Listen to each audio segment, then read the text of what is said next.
Good morning, good afternoon, and good evening, everybody. Thank you for tuning into another Supatease video. And with this one, we've got another update towards the 9.1.5 PTR patch notes. And I know it felt like there was a bit of radio silence for a while. I was starting to wonder, is that all we're going to get? Is there going to be anything more? When are we getting an announcement date? What is making this patch seem like it's so far away? Is this intended or unintended? Is this just a result of the current circumstances of the world at the moment and what's going on at the company?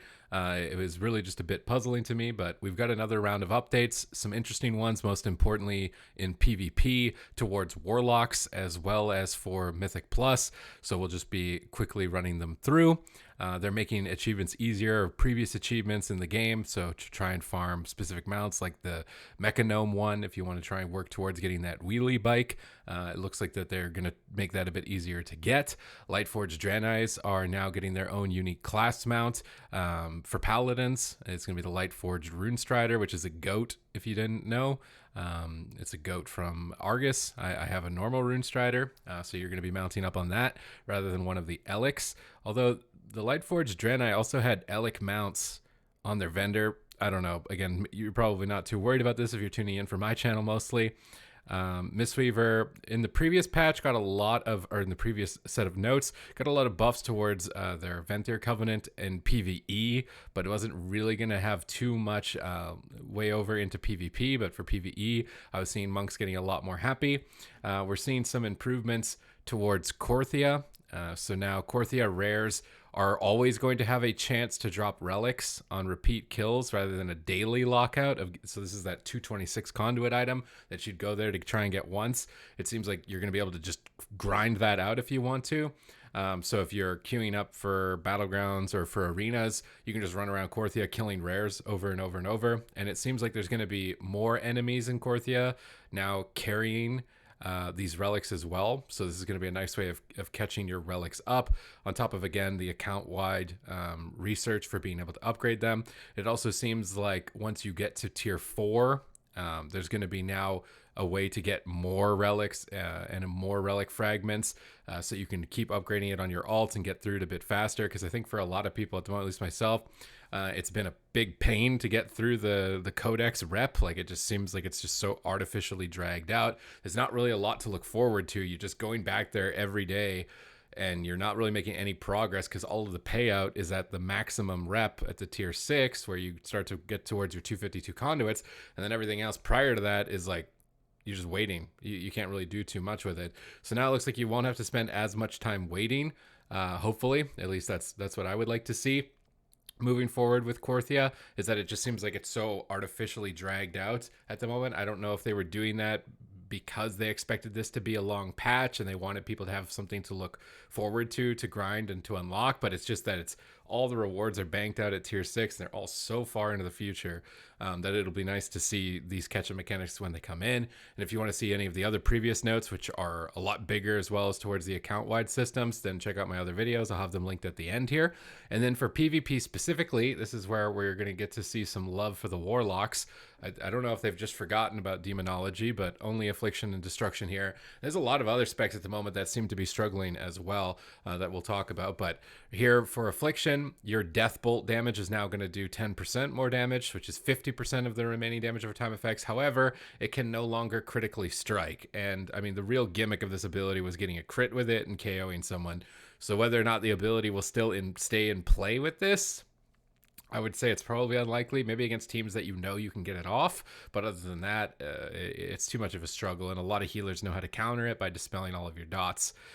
They're increasing the travel time of it, so it's going to get to nuke a little bit faster. But again, the real payoff was just being able to erase somebody.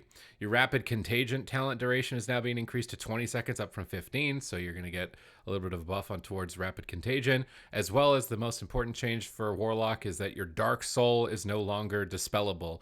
And I think moving from Battle for Azeroth into Shadowlands, Dark Soul wasn't dispellable in Battle for Azeroth. Warlocks were really powerful, maybe oppressive to a certain extent, and then in Shadowlands, they probably were preemptively anticipating Warlocks being good, so they made it dispellable to try and add more counterplay to Warlock, which I think made sense at the time. But with the way things have played out, Warlock was just not great, and this just kind of added to it.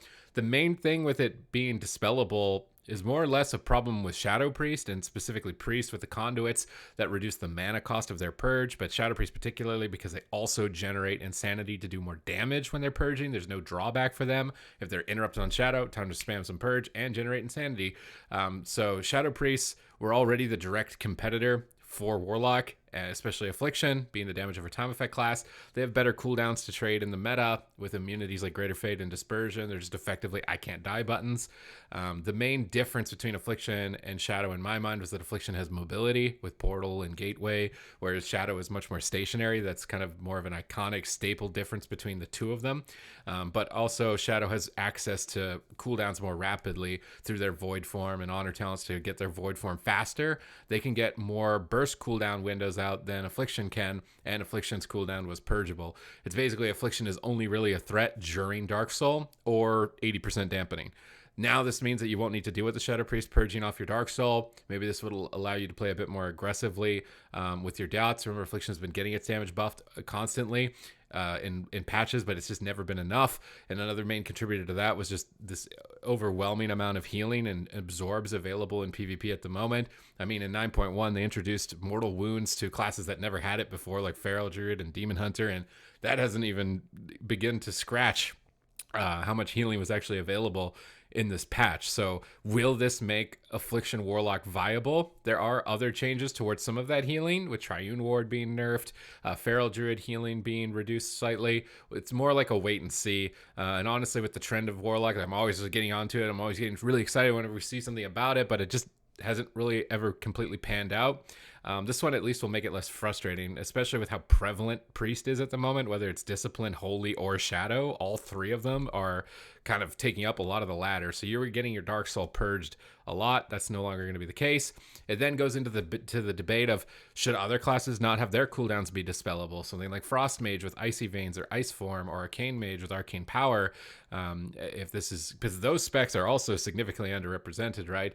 Arcane. A lot of people might say, well, if you've got fire, just go play fire. And I mean, in a lot of cases, that is what people are going to do. Just being able to zap someone with combustion really fast is more valuable than dragging games out to 80% dampening with slows and making the other people miserable as Frost, or as Arcane, just praying to the Arcanosphere gods that you get an insane Omega Shenron crit to be able to end the game. So it's just a little bit more straightforward, powerful, having the ability to set up your own polymorphs with Dragon's Breath that the other specs don't have as an option is kind of holding them back. All the best specs in the game basically have an ability to kill somebody in less than a second very fast, or to heal themselves or heal others back to full health really fast. And Arcane and Frost don't really have that. Their abilities is to just keep people away and CC them and make them miserable and try and kill them when their healing is reduced, when dampening is so heavily accumulated over time in a match. So I could see logical reasons for why Frost, for example, should have their Icy Veins and Ice Form be not dispellable. It's because their class basically needs it to do damage, similar to Affliction. I would then get a bit worried with certain Frost Mage builds where you can focus on the uptime of your Ice Form or your Icy Veins, and maybe you're just playing with it 100% of the time. That might be problematic. Also, the logical approach maybe to Mage would be that they have the ability to steal other players' buffs, so having theirs be removed is also kind of a trade-off for having that strength. You could jump into strengths and weaknesses all you want, but these specs are not performing very well at the moment, right? Like they need some attention. They need a little bit of love, I think, moving forward. And I think we would all like to see the meta change. So I don't know if this will be enough. We don't really see any other changes coming in for the specs that are just really down there on representation. Things like Fury Warrior, Arcane Mage, Frost Mage, maybe even Survival Hunter, although I do see some Survival Hunters making it work. But maybe that's not something we can expect until an expansion or something like that, similar to the way we saw Arms Warriors addressed and Shadow Priest addressed at the start of Shadowlands. But I'm not sure if this will be enough. Destruction is also getting some changes. Your Dark Soul is also now no longer going to be dispellable, so you'll be able to get Chaos Bolts that might hit half as hard as a Templar's Verdict without having to worry about it. Your Bonds of Fel is being changed to no longer snare targets and no longer split with pets and guardians, so it's just directly more damage to players. Interested to see how much that does. I think that there's just so many pets in the game that we're completely trivializing this ability, obviously, and that's why they decided to do this, to give you more nuke damage. it's interesting to see like what lock spec is actually the best of all of them, because it's actually tough for me to decide, and I play with them quite frequently and see them on the ladder when I'm playing my alts at lower rating a lot of the time, at least with demonology.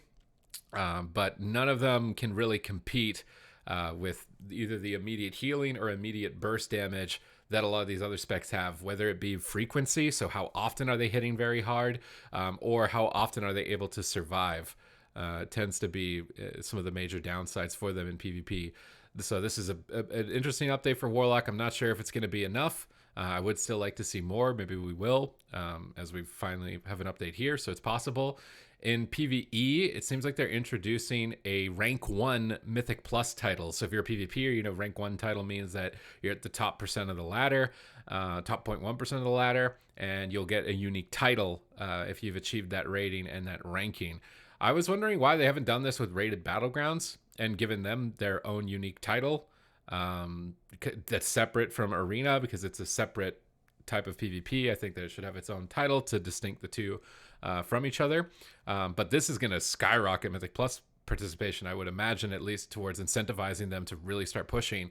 I see some drawbacks with this, being that there are certain weeks where affixes are easier, so you're going to get your rating much higher.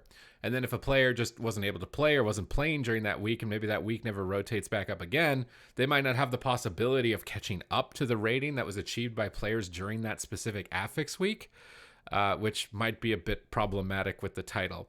But the fact that they've introduced this here, and they've previously introduced the rating, top 100 guilds to kill the last boss of the raid tier to try and incentivize the highest level of competition. I think that this could also be really easily brought into rated battlegrounds too. And all you'd have to do is maybe, instead of Unchained Gladiator, for example, it could be Unchained Battle Master. Like, it really doesn't have to be super detailed or in depth, and it just copy paste Battle Master over with whatever the current PvP season is instead of Gladiator, in terms of motivating and incentivizing players to really push to the top, because that's just never been there for rated battlegrounds. So a lot of people are like, well, why would I focus all my time on being that great at rated battlegrounds, like the top 0.1%, when I can go in arenas and I'll get a title for doing it, for example.